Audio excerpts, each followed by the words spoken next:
السلام علیکم. مفتي صاحب، زموږ په علاقه کې خلک د جنازې سره ځینو 40 قدمونه ورڅه شماري چې کله پوره شي بیا تې ځي. د دې په شریعت کې څه حیثیت دی؟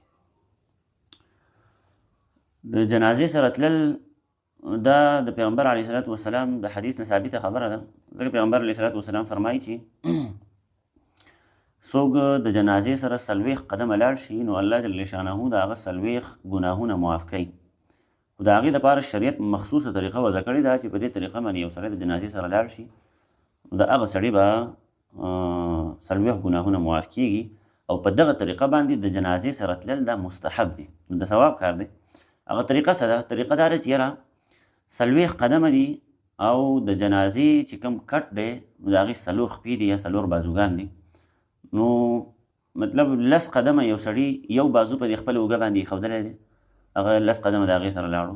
بیا یې 10 قدمه دا بل بازو په دې اوږه باندې ایښودلی دی، د هغې سره لاړو. یعنې 2 بازوګان 20 قدمه په یوه اوږه باندې. ټیک شوله جي؟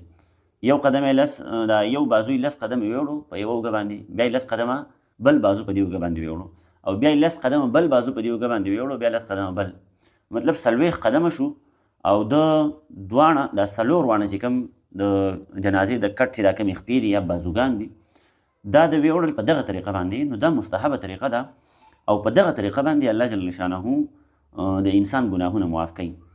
او کومه خبره چې رایجه ده، یعنې کومه چې مشهوره شوې ده زمونږ په معاشره کې، نو هغه دا چې یاره خلک په جنازې پسې شاته ور روان وي، 40 قدمه شماري، 1 2 3 4 5 6 7 روان وي پسې، چې 40 قدمه پوره شي بس یې ته واپس لاړ شي. یو خو دغه خبره ده. دویمه دا چې د خلکو په ذهن کې دا خبره ده چې یاره دا 40 قدمه زه د جنازې سره لاړم نو د دې ثواب دې مړي ته وررسېږي. دا انتهایي غلطه خبره ده او یو بدعت که څوک یې کوي او دا شروع دی عام طور باندې خلک کوي. 40 قدمه ځي او دغه یې خیال چې یاره د دې دا ثواب چې کوم دی نو دا دې مړي ته وررسي، نو دا انتهایي غلطه خبره ده. ځکه پیغمبر علیه الصلاة والسلام فرمایي چې یو کار چا په دین کې رایج کو او هغه زمونږ نه دی، یعنې د دین اسلام کار نه دی، نو دا د بدعت وکړو او دغه به فهو رد. حدیث شریف کې الفاظ راځي الامر هذا ليس منا، غالبا څه داسې الفاظ دي چې زمونږ نه وي نه دغه کار او ده شروع کړی وي نو فهو رد، دغه کار به رد کولی کېږي. ټیک شوله جي؟ نو په دغه طریقه باندې د دغې د شریعت کې څه حیثیت نشته دی.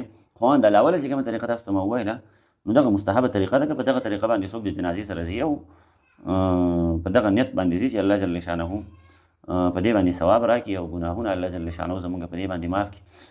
او دا چونکې جنازې سره تلل دا د یو عبرت دپاره دی، یو نصیحت دپاره، د سبق اخیستلو دپاره دی.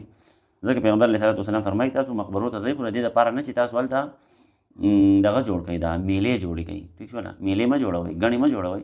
د دې دپاره ځئ چې تاسو عبرت حاصل کړئ چې سبا له ځان دغه قبر ته ور روان یم، سبا له به زم په دغه مقبره کې یم، سبا له به زم چا په دغه کټ باندې راغستلی یم او په دغه مقبره کې په دې قبر کې به مې ښخئ. نو د دغه عبرت دپاره که یو سړی ځي نو بهتره خبره ده. نور رواجونه او رسمونه دا خو هسې ډېر شی دي خو اکثر پکې بدعات راوتلي دي، نو د دغې مخنیوی انتهایي ضروري دی. که ستاسو د مخې څوک دا کار کوي چې یاره 40 قدمه ځي او هغه شمارئ او په دغه طریقه باندې ځي او یو رسم یې جوړ کړی نو دغه خلک تاسو منع کولی هم شئ او هغو ته بیا صحیح طریقه هم ښودلی شئ چې دا کومه طریقه تاسو ته ما وویل.